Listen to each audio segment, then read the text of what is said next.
এর আগের ভিডিওতে আমরা 8 দাগ পর্যন্ত করেছিলাম। আজকে 9 দাগ থেকে স্টার্ট করব। তো 9 দাগের বলেছে 3 সেমি, 4 সেমি ও 5 সেমি দৈর্ঘ্যের ব্যাসার্ধের 3টি নিরেট তামার গোলক গলিয়ে একটি নিরেট বড় গোলক তৈরি করা হলো। বড় গোলকটির ব্যাসার্ধের দৈর্ঘ্য হিসাব করে লিখি। তাহলে একবার 3 সেমি ব্যাসার্ধের গোলকটার আয়তন প্লাস 4 সেমি গোলকটার আয়তন ও 5 সেমি গোলকটার আয়তন যোগ করে আমরা বড় গোলকটার আয়তন সমান সমান করলেই আমরা এর ব্যাসার্ধটা বার করতে পারবো। তাহলে এবার করা যাক। তাহলে এবার 9 নম্বরটা আমরা করছি। 9 দাগ, 3টি গোলকের ব্যাসার্ধ যথাক্রমে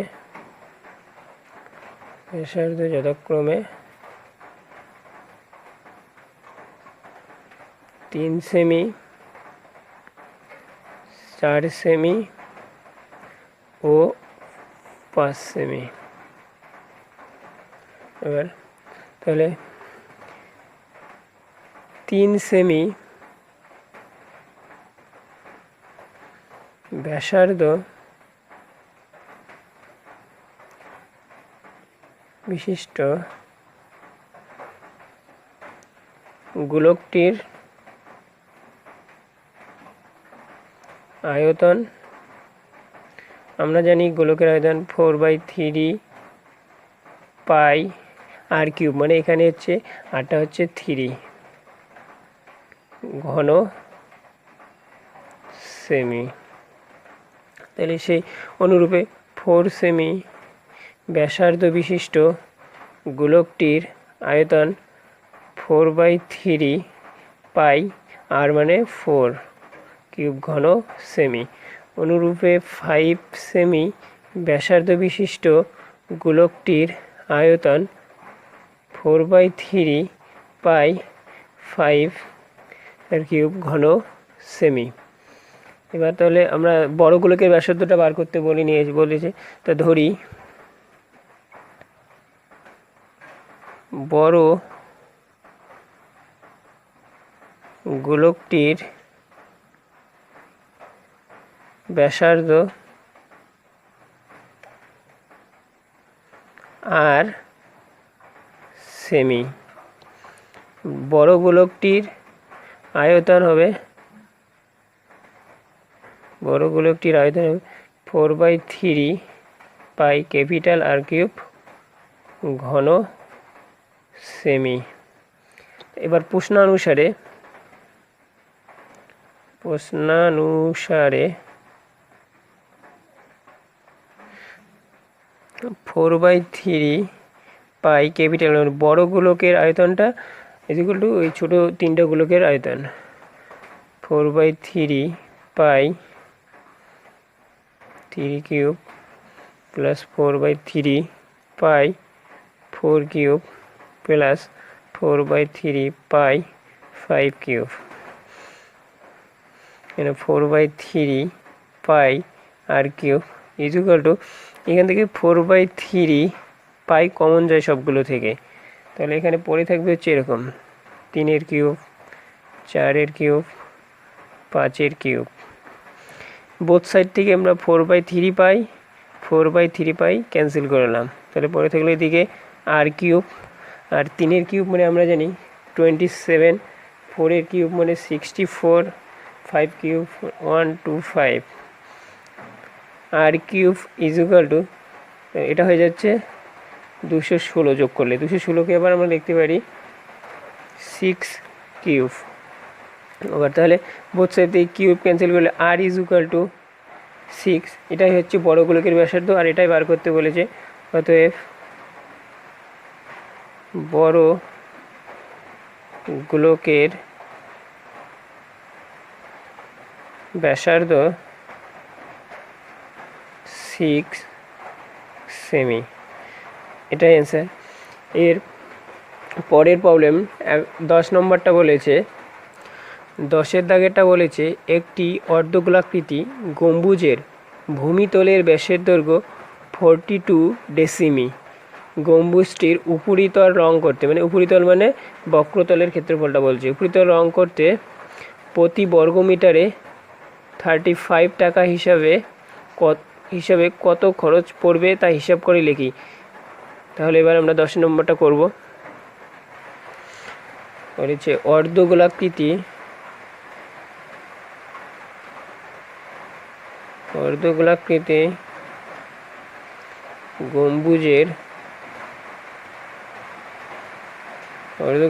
গম্বুজের ব্যাস বলেছে 42 ডেসিমি। অর্ধগোলাকৃতি গম্বুজের তাহলে ব্যাসার্ধটা হবে এর অর্ধেক ব্যাসার্ধ, আর তাহলে 42/2 21 ডেসিমি। 21 ডেসিমিকে আমরা মিটারে করলে 2.1 মিটার। এবার তাহলে অর্ধগোলাকৃতি গম্বুজের বক্রতলের ক্ষেত্রফল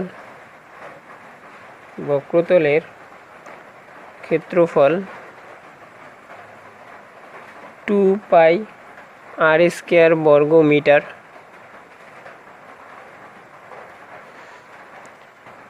2 পাই মানে 22/7, আর আর মানে 2.1 দুবার লিখব, 2.1 ইন্টু 2.1 বর্গ মিটার।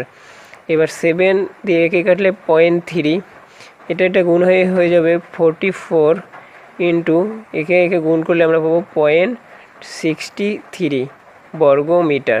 এটা গুণ করলে হবে 27.72 বর্গ মিটার। এখন বলেছে প্রতি বর্গ মিটার, তাহলে প্রতি বর্গ মিটার 1 বর্গ মিটার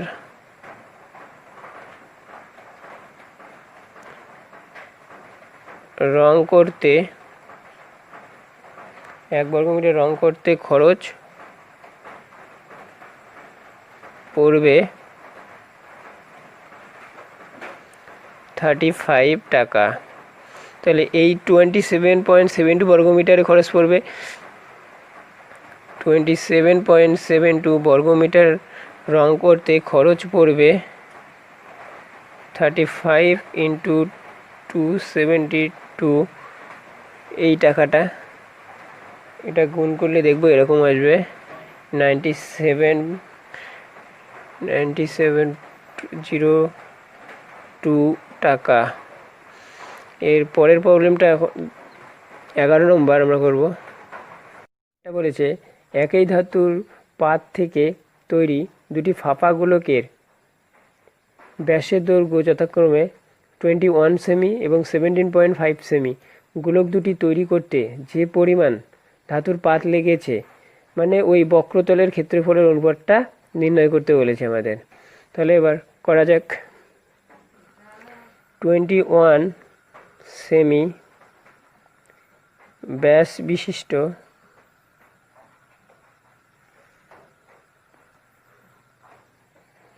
গোলকটির বক্রতলের ক্ষেত্রফল 4 পাই। তাহলে আর ব্যাসার্ধটা হবে এর অর্ধেক 21/2 তার স্কয়ার বর্গ সেমি। অনুরূপে 17.5 সেমি ব্যাস বিশিষ্ট গোলকটির বক্রতলের ক্ষেত্রফল 4 পাই 17.5/2 তার স্কয়ার বর্গ সেমি। এই দুটোর অনুপাতটা বার করতে বলেছে। তাহলে বক্রতলের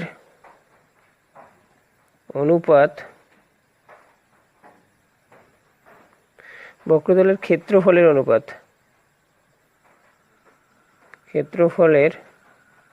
অনুপাত তাহলে এই 2.1 ব্যাস বিশিষ্ট বক্রতলের ক্ষেত্রফলটা হবে 4 পাই 21/2 তার স্কয়ার বাই 4 পাই ইন্টু 17.5/2 তার স্কোয়ার, এই 4 পাই এই 4 পাই ক্যান্সেল হয়ে গেল। আর এখান থেকে 2 এর স্কোয়ার মানে 4, আর এখানে 2 এর স্কোয়ার মানে 4, এই দুটো ক্যান্সেল হয়ে যাবে। উপরে পড়ে থাকবে 21 এর স্কোয়ার, 21 এর স্কোয়ারকে আমরা লিখতে পারি 21 × 21। নিচে পড়ে থাকবে 17.5 তার স্কোয়ার, 17.5 তার স্কোয়ারকে দুবার লিখতে পারি। এবার পরের লাইনে 21 × 21, উপরে এই পয়েন্টটাকে তোলার জন্য উপরে একটা 10 পাবো, আর এই পয়েন্টটাকে তোলার জন্য আর একটা 10 পাবো। তাহলে এরকম হবে 175 × 175। এবার এই 175কে আমরা যদি 7 দিয়ে কাটি তাহলে পাবো 25, আর এই 21কেই 7 দিয়ে কাটলে 3, অনুরূপে এটাও 3, এটাও 25। 25কে 5 দিয়ে কাটলে 5, আর এই 10কে 5 দিয়ে কাটলে 2, আবার এই 5কে 10 দিয়ে কাটলে 2। তাহলে উপরে পড়ে থাকলো 3 × 3 × 2 × 2 মানে 36/25। তাহলে এটাই অনুপাতটা বার করতে। এখন আমরা উত্তরটা লিখব, গোলক দুটি তৈরি করার জন্য প্রয়োজনীয় ধাতুর অনুপাত 36:25, এটাই অ্যান্সার। ধাতব গোলকের উপরিতল এমনভাবে কেটে নেওয়া হলো যে নতুন গোলকের বক্রতলের ক্ষেত্রফল আগের গোলকের ঠিক অর্ধেক। কেটে নেওয়া অংশের আয়তনের সঙ্গে অবশিষ্ট গোলকের আয়তনের অনুপাত নির্ণয় করি। তাহলে এখন আমরা 12 নম্বরটা করছি। ধরি ধাতব গোলকের ব্যাসার্ধ R একক। বড় গোলকটাকে ধরলাম R, আর ছোট গোলকের ব্যাসার্ধ r একক। তাহলে ধাতব গোলকের বক্রতলের ক্ষেত্রফল মানে বড় গোলকটা, ধাতব গোলকের বক্রতলের ক্ষেত্রফল 4πr² বর্গ একক। ছোট গোলকের বক্রতলের ক্ষেত্রফল 4πr² বর্গ একক। প্রশ্নানুযায়ী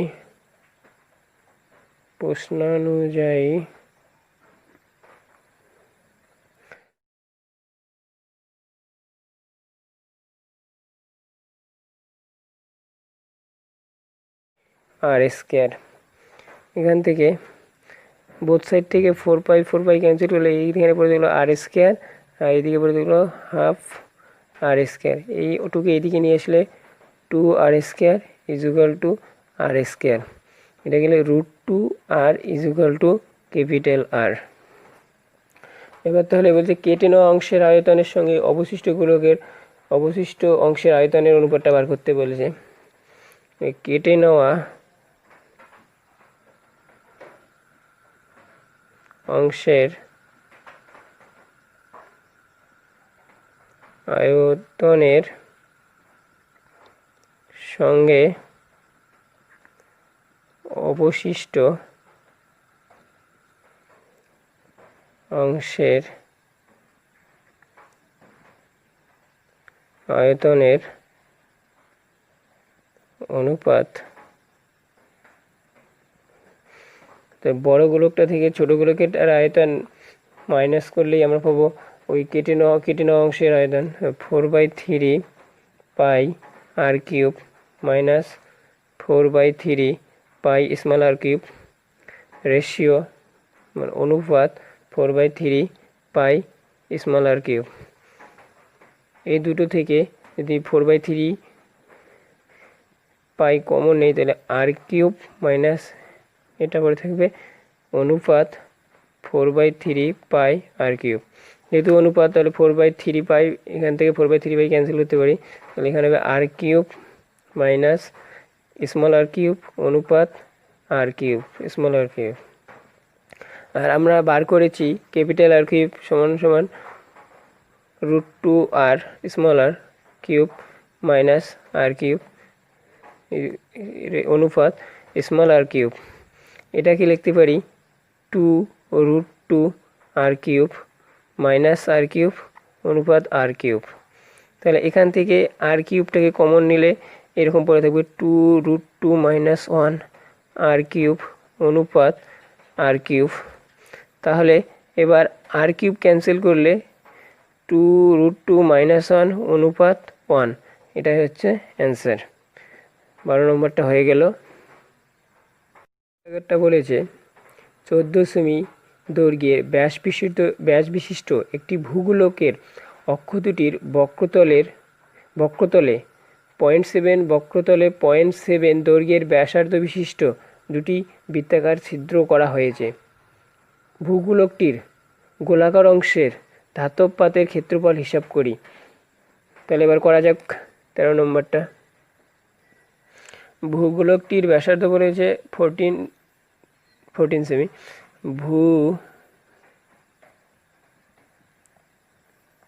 ভূগোলকের ব্যাসার্ধ 14 সেমি। তাহলে ভূগোলকের বক্রতলের ক্ষেত্রফল 4πr² মানে 14, তাহলে 14 স্কয়ার বর্গ সেমি। তাহলে এটা গুণ করলে আমরা পাই 4π × 14 স্কয়ার মানে 196 বর্গ সেমি। এবার বলেছে ভূগোলকের বক্রতলের ছিদ্র দুটির ব্যাসার্ধ 0.7 সেমি। তাহলে লিখব ভূগোলকের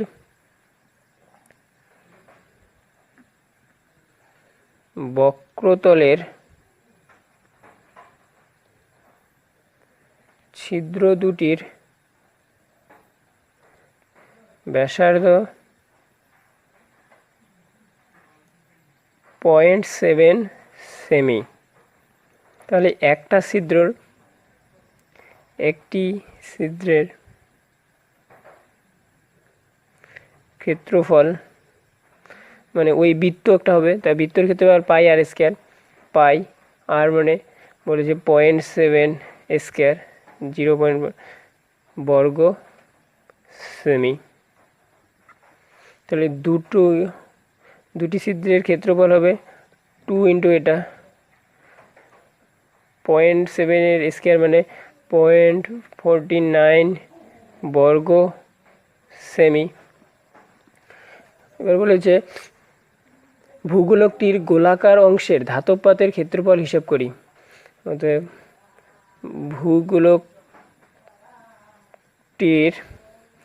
ভূগোলকটির গোলাকার ধাতব পাতের ক্ষেত্রফল সেই ওই ভূগোলকের বড়টা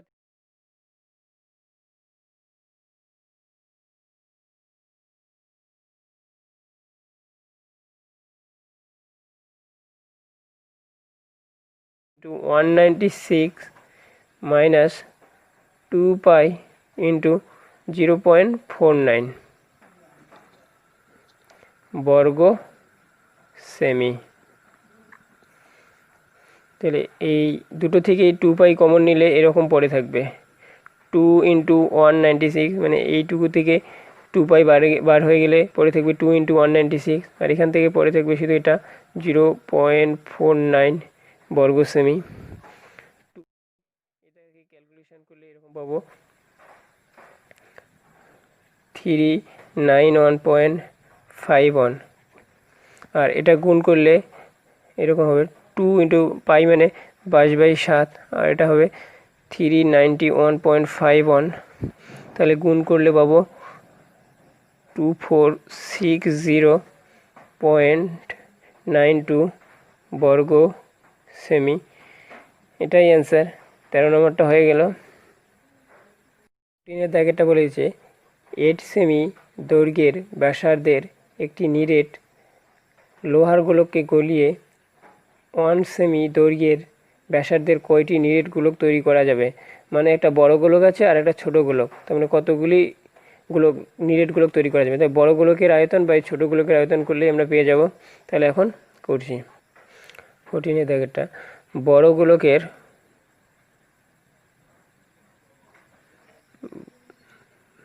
গোলকের ব্যাসার্ধ capital R is equal to 8 সেমি। বড় গোলকের আয়তন 4/3 পাই আর কিউব মানে 8 কিউব ঘন সেমি। ছোট গোলকের ব্যাসার্ধ স্মলার 1 সেমি। ছোট গোলকের আয়তন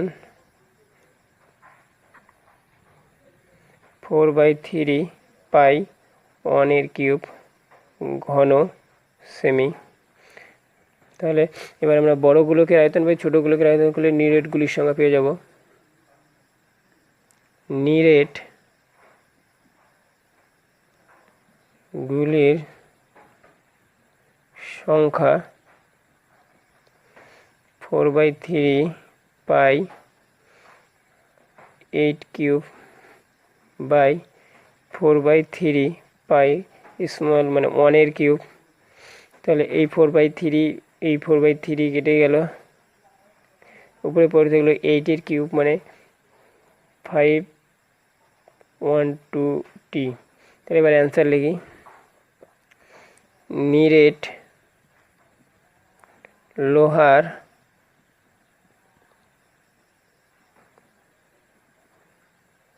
গোলককে গলিয়ে মোট 512টি নিরেট গুলি তৈরি করা যাবে। কমপ্লিট হয়ে গেল 14 দাগেরটা।